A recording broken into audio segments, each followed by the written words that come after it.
నేను ఇంటి దగ్గర ఒక 10 minutes బ్యాక్ బయలుదేరాను. అసలు ఇంత లేదు, చాలా అంటే చాలా నెగ్లిజిబుల్గా ఉండింది. ఒక 1 week నుంచి నేను ఎక్కడికి బయటికి వెళ్ళలేదు కదా, ఈ వీక్ వెళ్దాము అని చెప్పి నేను ప్లాన్ చేశాను.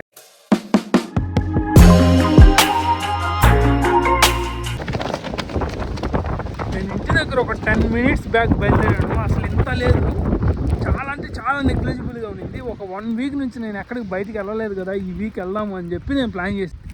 నా ప్లాన్స్ అన్నీ ఇలా తయారైపోయి. ఇదే కాదు, ఈ కొరియాలోకి వచ్చిన ఒక పెద్ద దరిద్రం ఏంటంటే ప్రతి శనివారం ఆదివారం ఏదో ఒకటి ఉంటుంది. ఈ వింటర్ సీజన్లో అయితే మాత్రం స్నో పడుతుంది. అదే సమ్మర్ సీజన్ ఇంకే వేరే సీజన్ ఏదైనా అయిందంటే మాత్రం ఖచ్చితంగా వాన పడుతుంది. 70 to 80% ఈ ప్లాన్ అయితే మారే ప్రసక్తే లేదు. మేము ఏదైనా ప్లేసెస్ విజిట్ చేయాలనుకున్నా, ఎక్కడికైనా ట్రావెల్ చేయాలనుకున్నా వీకెండ్స్ అనుకుంటాము. ఆ వీకెండ్స్ మొత్తం ఇలాగే అయిపోతాయి.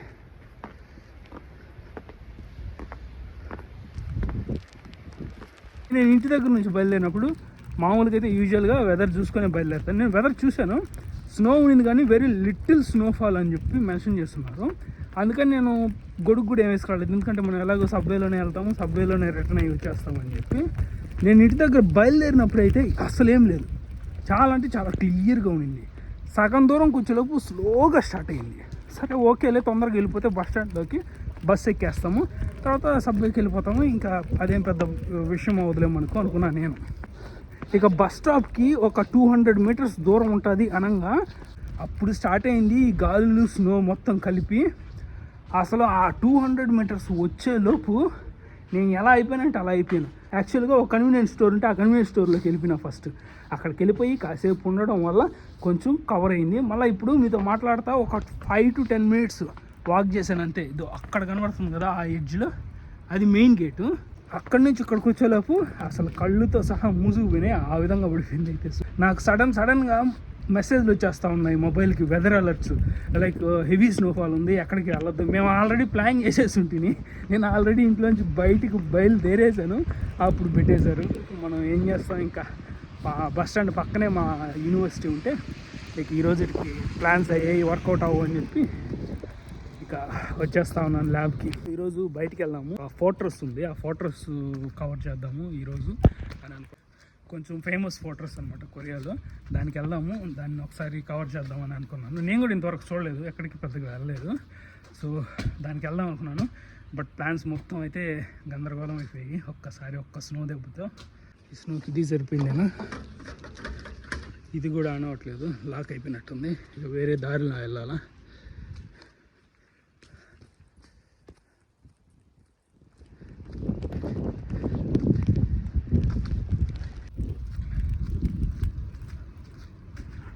ఇప్పుడు వెకేషన్ జరుగుతూ ఉంది, అందుకని కాలేజీలో ఎవరు లేరు. నా మొహం నాకే ఎట్టుందంటే చిన్నప్పుడు బుక్స్లో చదువుకుంటాను కదా, ఇగ్లూలు ఎలా ఉండేవాళ్ళు అని, అలా తయారైంది. ఒరే నాయన ఎక్కడ వెళ్ళాలరా మేము, ఈ రూమ్ కూడా లాక్ చేసేస్తున్నారు. ఏంటి ఒక్కసారిగా సడన్గా లాక్ చేశారు, ఎప్పుడు లాక్ చేయరు, ఏ రోజైనా కూడా అది ఎంత టైం అయినా కూడా లాక్ చేయరు. ఆల్రెడీ నేను తిరుక్కొచ్చాను, ఇది మళ్ళీ లాక్లో ఉంది, ఇంకో దారికి వెళ్ళాలి. ఇది మొత్తం లాక్ చేసేస్తున్నారు, నాకు తెలిసి విండ్ ఏమన్నా వస్తుంది అని, ఈ విండ్ ఏమన్నా వస్తుంది అని చెప్పి లాక్ చేస్తున్నారు. యూజువల్గా మనకు ఈదర్ గాలులు వస్తాయి కదా, అవి చలిగాలులు అయితే ఇక్కడ 10 to 15 km/h వచ్చిందంటే మీడియం అని, ఒక 20 దాటిందంటే చాలా బాగా హెవీ స్పీడ్తో విండ్ వస్తుందని చెప్పి. ఈరోజు అయితే ఆల్మోస్ట్ 40 km/hతో చూపించింది. అసలు ఇదేం గ్రౌండ్ నాకు అర్థం కాదు, ఒక 10 నిమిషాలు కానీ స్నో పడిందంటే మొత్తం నిండిపోద్ది. ఎలాగో అలా పడుతూ పైకి వచ్చేసాను. ఇక్కడ ఒక సిస్టమ్ పెట్టారంట, అన్నిటికీ door lock systems. So only student ఐడితోనే లోపలికి రావాలి, లేదంటే రాకూడదు అని చెప్పి. అందుకని నేను మళ్ళీ లాగిన్ ఐడిని ఇన్స్టాల్ చేసుకొని ఒక 10 to 15 minutes పట్టింది, లాంగ్ ప్రాసెస్. ఇప్పుడైతే వచ్చేసాను.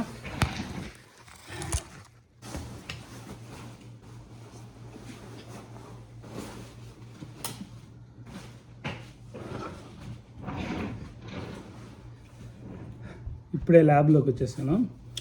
హీటర్స్ ఉంటాయి కాబట్టి ఇక్కడ కొంచెం వేడిగానే వెచ్చగానే ఉంటుంది. ఈరోజు అలా బయటికి వెళ్ళి ఏదైనా కొన్ని వీడియోస్ రికార్డ్ చేసుకొద్దాము, మంచి మంచి ప్లేసెస్ కవర్ చేద్దాం అనుకున్న వీడియో కాస్త ఈ స్నోలో ఎలా అయిపోయింది. అంతే అప్పుడప్పుడు సడన్గా జరుగుతూ ఉంటాయి ఇక్కడ, మనం వాటిని ఏం చేయలేము. చాలామంది చాలా క్వశ్చన్స్ రేస్ చేస్తూ ఉన్నారు, వాళ్ళ డౌట్స్ కానీ అలాంటివన్నీ. ఇన్స్టాగ్రామ్లో కానీ చాలా తక్కువ మంది యూట్యూబ్ కామెంట్ సెక్షన్లో అడుగుతున్నారు కానీ, బట్ ఇన్స్టాగ్రామ్లో అయితే చాలా ఎక్కువ మంది పర్సనల్గా మెసేజ్ చేస్తూ ఉన్నారు. లైక్ మీరు ఎలా వెళ్ళారని, లేదంటే మేము రావాలి అని, ఇంకా ఈ రిలేటెడ్ క్వశ్చన్స్, నా డ్రీమ్ కంట్రీ కొరియా అని. సో అదొకటి ఉంటుంది కదా చాలామందికి, కొరియా వెళ్ళాలి అది నా డ్రీమ్ కంట్రీ అని చెప్పి ఇలాంటి మెసేజెస్ ఎక్కువ వస్తూ ఉన్నాయి. ఆల్మోస్ట్ మ్యాక్సిమం 90% నాకు వచ్చే మెసేజెస్ అన్ని Ivan Joel Korea vlogs Instagram ఛానల్కి పర్సనల్ మెసేజెస్ వచ్చే ప్రతి ఒక్కదానికి కూడా నేనైతే రిప్లై ఇచ్చున్నాను.